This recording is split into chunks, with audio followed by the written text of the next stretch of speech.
Hey guys, what's up? Barista Mangan here. So tara, samahan niyo akong mag-unbox ng ating bagong milk floater. So all the way pa yan from the Philippines. Kararating lang kahapon. Matagal ko na yung gustong bilhin. So dito pa lang sa Saudi sana, bibilhin ko na siya. Kaso medyo pricey dito eh. Compare dun sa Pilipinas. So sa nagtatanong ay sa Shopee ko po pala nabili yan. So ayan yung brand niya. MHW 3 Bomber. Mabigat siya guys. Malalaman mong quality talaga kasi medyo heavy talaga. Tapos box pa lang and then yung mga casing niya sobrang quality.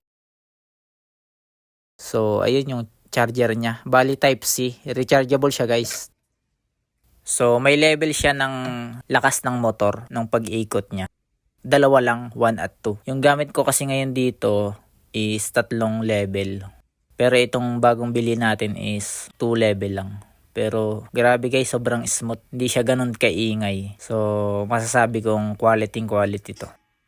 So abangan nyo na lang yung next video natin. Ipapakita ko siya kung gaano siya kaganda and kung anong effect niya kapag ginamit nating mag-prote ng milk or ng ating coffee. That's it. Follow for more.